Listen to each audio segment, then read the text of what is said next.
Hello everyone, study paper one with Aditya চ্যানেলে আপনাদের সকলকে স্বাগত। এই সপ্তাহের দ্বিতীয় ভিডিও নিয়ে আজকে আমি চলে এসেছি এবং আজকে আমরা কমিউনিকেশন যে টপিকটা আছে অত্যন্ত ভালো টপিক, মানে খুব স্কোরিং টপিক এবং এখান থেকে সাধারণত খুব কঠিন কোশ্চেন আসে না। সেই টপিকের একটা পার্ট নিয়ে আমরা কথা বলবো, সেটা হচ্ছে হট অ্যান্ড কুল মিডিয়া। এই চ্যাপ্টারে আমরা অনেক কিছুই পড়বো পরবর্তীকালে, various kinds of media, specially mass media এবং সোশ্যাল মিডিয়া এবং ভেরিয়াস টাইপস অফ কমিউনিকেশন, কত রকম কমিউনিকেশন হয়, তার কী কী সংজ্ঞা হয়, কমিউনিকেশন ব্যারিয়ার কী কী, এসব আমরা শিখবো। কিন্তু তারও আগে আমি এই টপিকটা নিয়ে ভিডিও করতে চাই, তার কারণ এটা নিয়ে ভিডিও অন্যান্য টপিকের তুলনায় কিছুটা কম। তার কারণ এই টপিকটা বিগত যে দুটো নেট গেল তাতে বেশ কোশ্চেনটা বেড়েছে অন্যান্য টপিকের তুলনায়। কিন্তু এই থেকে কোশ্চেন যেগুলো আসছে সেগুলো কিন্তু খুব সোজা কোশ্চেন আসছে, কিন্তু কনসেপ্টটা ক্লিয়ার হয়ে গেলে এই ধরনের কোশ্চেন কখনো ভুল হবে না, কিন্তু কনসেপ্ট ক্লিয়ার না থাকলে এই ধরনের কোশ্চেন ভুল হওয়াটা সম্ভাবনা থেকে যায়। তো আজকে যেটা আমরা পড়বো সেটা হচ্ছে হট অ্যান্ড কুল মিডিয়া। তো শুরু করে যাক। এই আইডিয়াটা, যে তত্ত্বটা, সেইটা দিয়েছেন হচ্ছেন মার্শাল ম্যাকলুহান। এখান থেকেও কোশ্চেন আসতে পারে যে হট অ্যান্ড কুল মিডিয়ার আইডিয়া কে দিয়েছেন। তো এই নামটা তোমরা খেয়াল করবে, মার্শাল ম্যাকলুহান এই টপিকটা উত্থাপন করেছেন।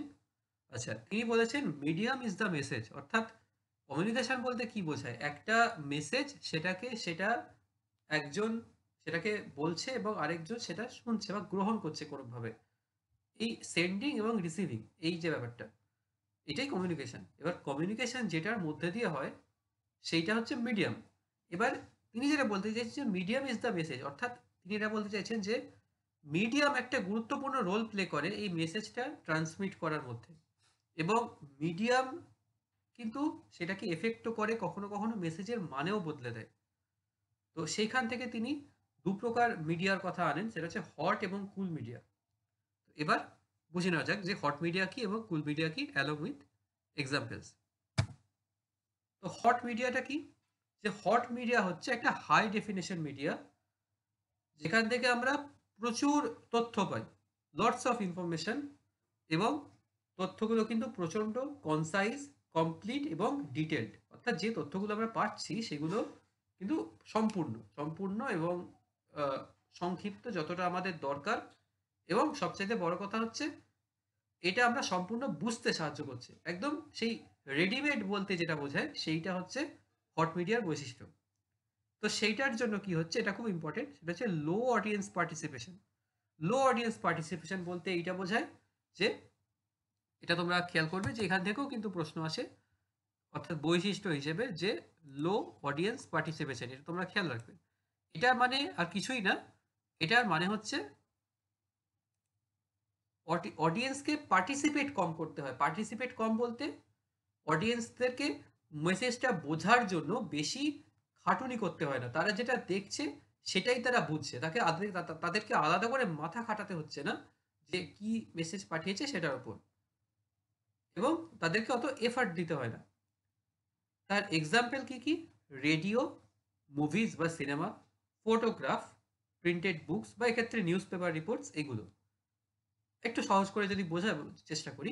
নিউজ পেপার রিপোর্টস আমরা কি হচ্ছে, ধরা যাক ইন্ডিয়া একটা ম্যাচ জিতলো, কালকে ইন্ডিয়া ইংল্যান্ডকে হারিয়ে দিল, সিরিজটা 3-0 জিতলো। এবার ধরুন কেউ যদি সেই ম্যাচটা না দেখে থাকে, পরের দিন খবরের কাগজে সে খেলার পাতায় যখন খবরটা দেখবে, সেখানে হয়তো কোনো একজন সাংবাদিক খেলাটাকে, ম্যাচে কি কি হয়েছে গুরুত্বপূর্ণ সেগুলো সে একটা কলামে লিখে দেবে। তো সেই খবরটুকু পড়লেই তার মাথায় আইডিয়া তৈরি হয়ে যাবে যে কালকের ম্যাচে কি কি ঘটনা ঘটেছিল। সুতরাং তাকে আলাদা করে মাথা খাটাতে হচ্ছে না, তাকে আলাদা করে দেখতে হচ্ছে না যে কি হয়েছে না হয়েছে, সেটা বোঝার প্রয়োজন পড়ছে না, সেই খবর দেখি তার আইডিয়া চলে আসছে।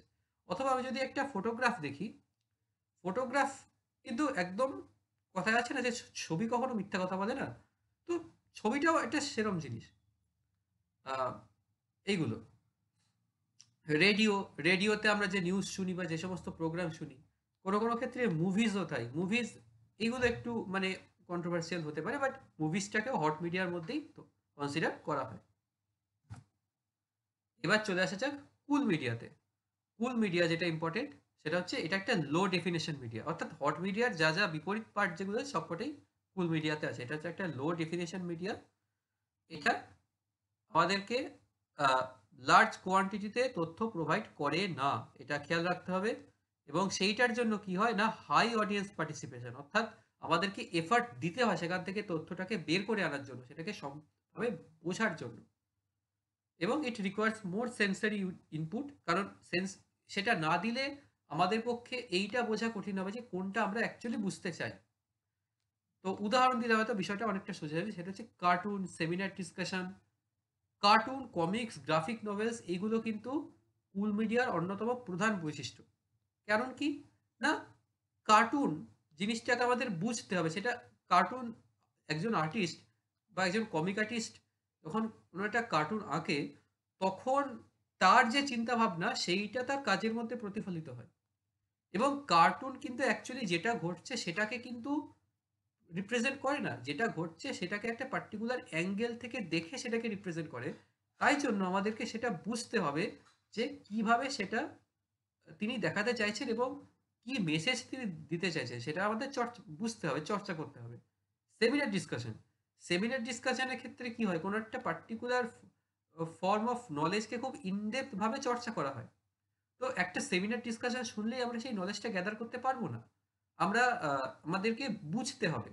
সেটা আমাদেরকে নিজেদের মাথা খাটাতে হবে, নিজেদেরকে ভাবতে হবে। তো ধরা যাক কিছু ক্রিকেট এক্সপার্ট আ চর্চা করছেন যে আ বিশ্বকাপে ইন্ডিয়া কেমন খেলতে পারে বা বিশ্বকাপে ইন্ডিয়ার পারফরম্যান্স কেমন ছিল বা না ছিল। তো সেখানে বিভিন্ন লোকজন তাদের নিজেদের পার্সপেক্টিভটা তুলে ধরছে। তো সেখান থেকে আমাদের যেটা জানা দরকার সেটা আমাদেরকে নিজেদের বুঝতে হবে। তো সেই জন্য এই হাই অডিয়েন্স পার্টিসিপেশন এইটা একটা ইম্পোর্টেন্ট পার্ট এই কুল মিডিয়ার। তো এক্সাম্পল গুলো দেখে নাও, কার্টুন, সেমিনার ডিসকাশন যেগুলো আমি বললাম। তো ব্যাস, আজকের ভিডিও এইটুকুই। আ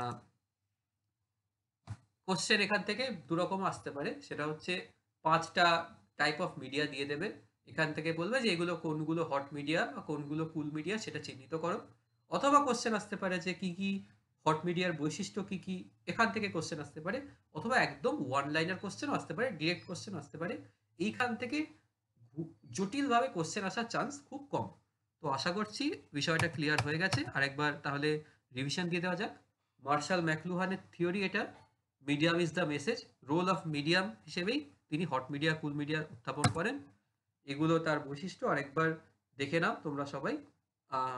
এবং এগুলো হচ্ছে কুল মিডিয়ার বৈশিষ্ট্য এবং এক্সাম্পল। তো আজকের ভিডিও এ পর্যন্তই। যদি তোমাদের ভিডিও ভালো লেগে থাকে তাহলে নিয়ম মাফিক তোমরা ভিডিওটাকে লাইক করে দিও, চ্যানেলটা সাবস্ক্রাইব করে দিও এবং তোমাদের বন্ধু-বান্ধবরা যারা আছে, যারা নেটের পেপার 1 এর জন্য প্রিপারেশন নিচ্ছে তাদেরকে এই ভিডিওটা শেয়ার করে দিও এবং তাদেরকে এই চ্যানেলটার সন্ধানও দিয়ে দিও। আজকের ভিডিও এই পর্যন্তই। আবার নতুন একটা টপিক নিয়ে আবার হাজির হব এই সপ্তাহে। Good bye.